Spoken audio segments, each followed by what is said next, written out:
وَلَقَدْ يَسَّرْنَا الْقُرْآنَ لِلذِّكْرِ فَهَلْ مِن مُّدَّكِرٍ ان الحمد للہ وحدہ والصلاة والسلام علی من لا نبی بعدہ۔ سورۃ الانعام آیات 14 تا 19۔ اعوذ باللہ السمیع العلیم من الشیطان الرجیم۔ قل کہہ دیجئے اغیر اللہ کیا اللہ کے سوا اتخذ میں بناؤں ولیًا کوئی دوست فاطر السماوات والارض جبکہ وہ اللہ تبارک و تعالی شروع سے بنانے والا ہے آسمانوں کو اور زمین کو، وَهُوَ يُطْعِمُ اور وہ کھلاتا ہے، وَلَا يُطْعَمُ اسے نہیں کھلایا جاتا۔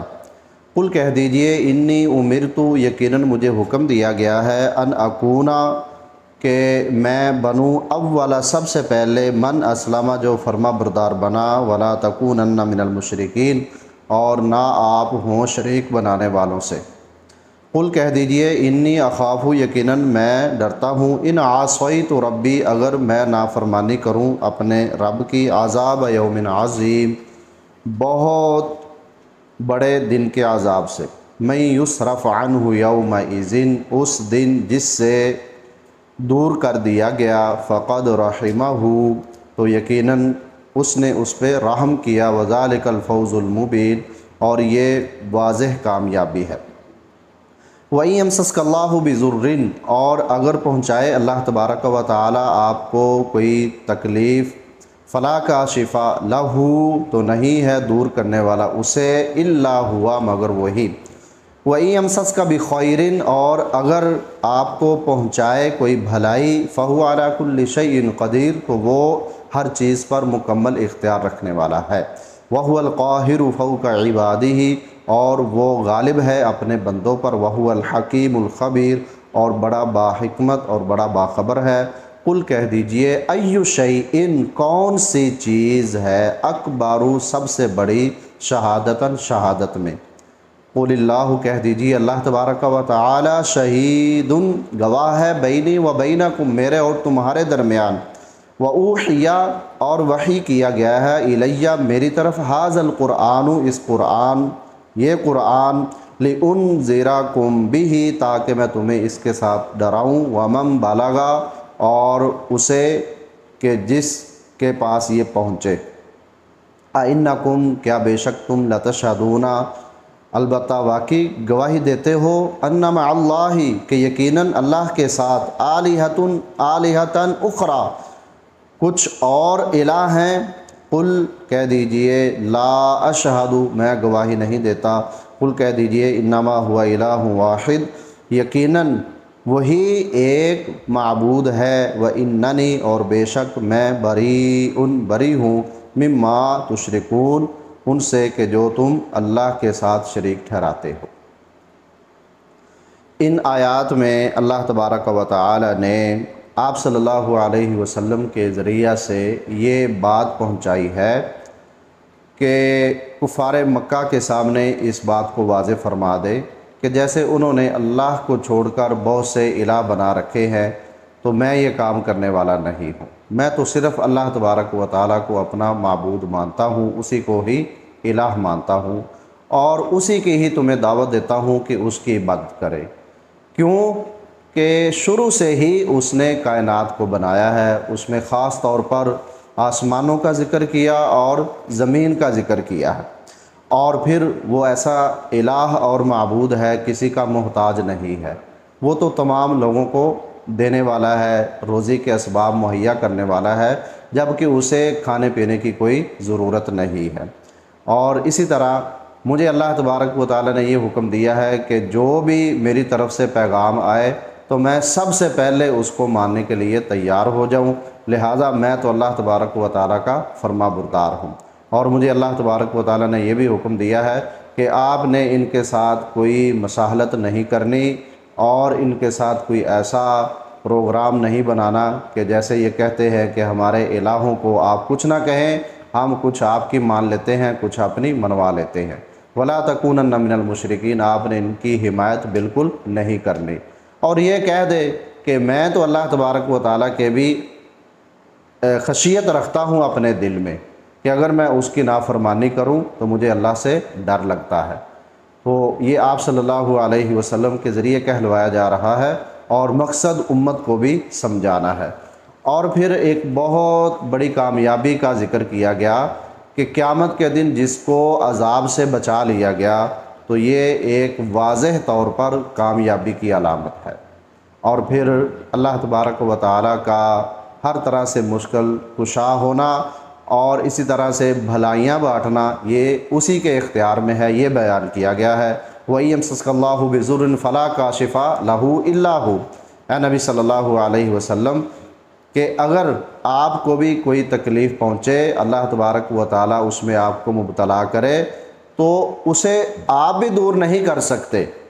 فَلَا كَاشِفَ لَهُ إِلَّا هُوَ، اسے دور کرنے والا صرف اور صرف وہی اللہ تبارک و تعالیٰ ہے۔ اور اسی طرح اگر آپ کو کوئی بھلائی آتی ہے تو وہ بھی اللہ کے مکمل اختیار میں ہے۔ اسے اللہ تبارک و تعالیٰ جب آپ کو بھلائی دینا چاہے، کامیابی دینا چاہے، دنیاوی کامیابیاں، اخروی کامیابیاں، تو ان کو کوئی روکنے والا نہیں ہے۔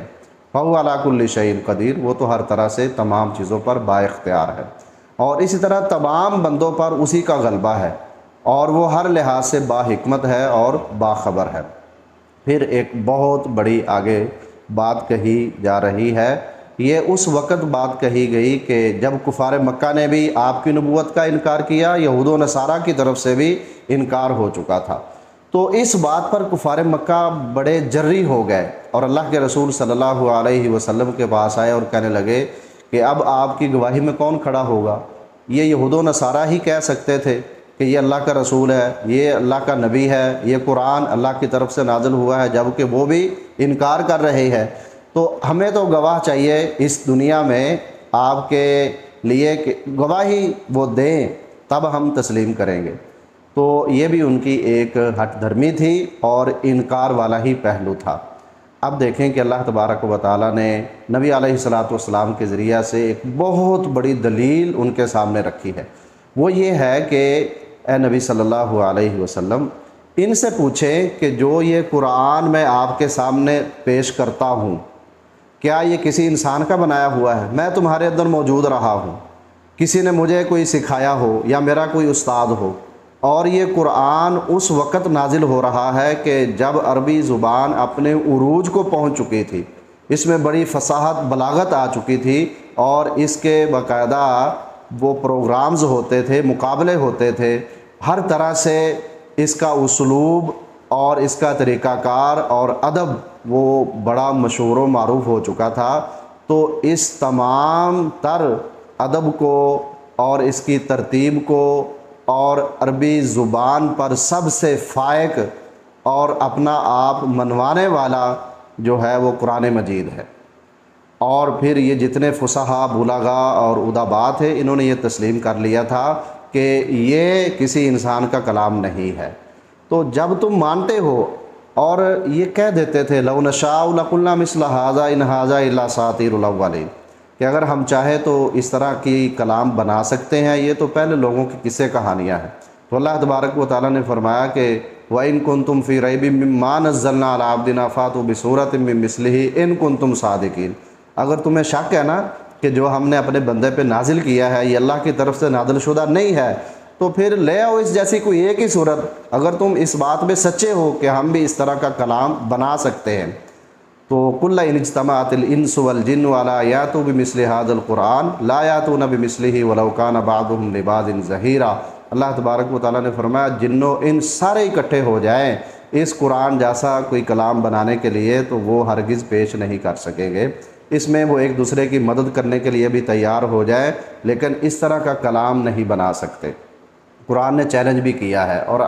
آپ صلی اللہ علیہ وسلم کے ذریعہ سے کروایا گیا۔ جب ہر طرح سے خاموش ہو گئے اور پھر ان کے دلوں نے یہ بات تسلیم بھی کر لی کہ یہ کسی انسان کا بنایا ہوا کلام نہیں ہے، تو اللہ تبارک و تعالیٰ نے آپ صلی اللہ علیہ وسلم سے یہ کہا کہ اب ان کو کہو کہ یہ قرآن مجھ پہ نازل ہوا ہے۔ تو آپ کو اس سے بڑی اور گواہی کیا چاہیے کہ آپ ہر طرح سے اس کے سامنے عاجز ہو چکے ہیں، اور تسلیم کر چکے ہیں کہ یہ کسی انسان کا بنایا ہوا کلام نہیں ہے، تو پھر جب نہیں ہے تو میں کہہ رہا ہوں کہ یہ اللہ تبارک و تعالیٰ نے میرے اوپر نازل کیا ہے، تو اس سے بڑی اور گواہی کیا ہو سکتی ہے؟ پھر تم تسلیم کیوں نہیں کرتے؟ پھر اس کے علاوہ تمہیں کوئی اور گواہ چاہیے؟ یہ تمہارا محض انکار ہے۔ ایک طرف خود یقین کرنے والے ہو اور قرآن نے جو چیلنج کیا ہے اس کے مطابق اس کے سامنے تم نہیں آ رہے، تمہارے دل مان چکے ہیں کہ یہ انسان کا بنایا ہوا کلام نہیں ہے، تو اللہ تبارک و تعالیٰ نے تو یہ مجھ پہ نازل کر دیا ہے۔ تو اللہ تبارک و تعالیٰ کا کلام جس پہ نازل ہو وہ کون ہوتا ہے؟ وہی تو نبی ہوتا ہے۔ اس سے بڑھ کر اور تمہیں شہادت اور گواہی کیا چاہیے؟ تو وَأُوحِيَ إِلَيَّ هَذَا الْقُرْآنُ، اور یہ قرآن میرے اوپر نازل کیا گیا ہے، اور اس کا مقصد کیا ہے؟ لِأُنذِرَكُم بِهِ وَمَن بَلَغَ، تاکہ میں تمہیں اس کے ذریعہ سے ڈراؤں کہ اس میں جو سابقہ اقوام کے حالات بیان ہوئے ہیں، ان کی تباہی کا ذکر ہے، ان کی ہلاکت کا ذکر ہے، وہ کیوں ہوئی کہ انہوں نے اپنے نبی کا انکار کر دیا، حق بات کو انکار کرنے والے تھے، نہیں ماننے والے تھے، اس لیے ان کی تباہی اور بربادی ہوئی ہے۔ اور ہر اس شخص کو ڈراؤں جس تک یہ پہنچے، تو یہ قیامت تک جتنے لوگ آئیں گے وہ اس میں شامل ہے، اور اللہ کے رسول صلی اللہ علیہ وسلم کی نبوت اور رسالت جو ہے وہ عالمگیر ہے، وہ خاص عربوں کے لیے نہیں ہے، وہ خاص کسی ایک علاقے کے لیے بالکل نہیں ہے۔ اور اللہ کے رسول صلی اللہ علیہ وسلم نے پھر اپنے ساتھ جتنے علاقے تھے، روم ہو، ایران ہو، حبشہ ہو، جتنے ممالک تھے، ان تمام کو دین کی اور اپنے متعلق رسول اور نبی ماننے کی دعوت دی ہے۔ اگر آپ کا نبی اور رسول ہونا صرف عربوں کے لیے خاص ہوتا تو پھر آپ عربوں سے باہر لوگوں کو دعوت نہ دیتے۔ اور اسی طرح پھر آپ صلی اللہ علیہ وسلم نے فرمایا کہ بلغوا عنی ولو آیا، میری طرف سے ایک آیت، ایک مسئلے کا بھی تمہیں علم ہے تو اس کو آپ نے دوسروں تک پہنچانا ہے۔ حجۃ الوداع کے موقع پر آپ صلی اللہ علیہ وسلم نے فرمایا کہ جو یہاں موجود ہے ان کی ذمہ داری میں لگا رہا ہوں کہ جو غیر حاضر ہیں ان تک بھی ان باتوں کو پہنچایا جائے۔ اور ایسے ہی پھر اللہ کے رسول صلی اللہ علیہ وسلم نے ایسے آدمی کے لیے دعا بھی کی ہے کہ جو قرآن سنتا ہے، نبی علیہ الصلوۃ والسلام سے اس نے قرآن کو لیا، حدیث کو لیا اور دوسرے لوگوں تک پہنچاتا ہے۔ آپ صلی اللہ علیہ وسلم نے فرمایا کہ اللہ تعالیٰ اس کو خوش و خرم رکھے، تر و تازہ رکھے، اور اس کے حالات بہتر رکھے کہ جو میری حدیث کو سن کر آگے لوگوں تک پہنچاتا ہے۔ تو یہ دین اللہ کے رسول صلی اللہ علیہ وسلم نے اپنے عمل سے بھی اور اپنی بات سے بھی اس کو اوروں تک پہنچانے کا حکم دے دیا، جس کا مطلب یہ ہے کہ آپ صلی اللہ علیہ وسلم صرف خاص علاقے کے لیے نبی اور رسول بن کر نہیں آئے تھے۔ قرآن مجید میں اور بھی آیات ہیں، وَمَا أَرْسَلْنَاكَ إِلَّا كَافَّةً لِلنَّاسِ بَشِيرًا وَنَذِيرًا، اے نبی علیہ الصلوۃ والسلام، ہم نے تمام لوگوں کی طرف آپ کو ڈرانے والا اور خوشخبری دینے والا بنا کر بھیجا ہے۔ قُلْ يَا أَيُّهَا النَّاسُ إِنِّي رَسُولُ اللَّهِ إِلَيْكُمْ جَمِيعًا، اے نبی صلی اللہ علیہ وسلم ان سے کہہ دیجئے کہ میں تمام لوگوں کی طرف نبی بنا کر بھیجا گیا ہوں۔ تو اس کے بعد پھر ان سے کہو کہ کیا تم گواہی دیتے ہو کہ اللہ تبارک و تعالیٰ کے ساتھ اور الہ ہیں؟ تو یہ تو مانتے ہیں نا، یہ گواہی دے سکتے ہیں، لیکن کہ آپ نے کیا کہنا ہے؟ قُلْ لَا أَشْهَدُ، کہ میں تو اس بات کی گواہی نہیں دیتا، بلکہ میں تو یہ کہتا ہوں کہ جن لوگوں کو تم اللہ کے ساتھ شریک ٹھہرا چکے ہو میں ان سے بری ہوں، میں ان سے برات کا اعلان کرتا ہوں، اور جو تم شرک کر رہے ہو اس سے بھی برات کا اعلان کرتا ہوں۔ تو کتنا واضح انداز میں اللہ کے رسول صلی اللہ علیہ وسلم کے ذریعہ سے لوگوں تک پیغام پہنچایا گیا ہے کہ اللہ تبارک و تعالیٰ ہی قادر مطلق ہے، اللہ ہی مشکل کشا ہے، اللہ ہی حاجت روا ہے، اور یہ قرآن اللہ ہی کی طرف سے نازل ہوا ہے، اور اس بات کی گواہی کہ آپ نبی ہیں، رسول ہیں، خود اللہ تبارک و تعالیٰ دے رہے ہیں، کیونکہ اللہ تبارک و تعالیٰ نے آپ پہ قرآن نازل کر دیا ہے، اور قرآن تم خود مان چکے ہو کہ یہ کسی انسان اور بشر کا کلام نہیں ہے، تو یہ اللہ تبارک و تعالیٰ کا کلام ہے۔ اور اسی طرح مشرکوں سے بیزاری کا اعلان، اور جو شرک کر رہے ہیں اس سے بھی برات کا اعلان اللہ کے رسول صلی اللہ علیہ وسلم کے ذریعہ سے کروایا گیا ہے۔ اللہ تبارک و تعالیٰ ہمیں ہدایت اور اس کے مطابق عمل کی توفیق عنایت فرمائے۔ وما علیہ الا البلاغ المبین۔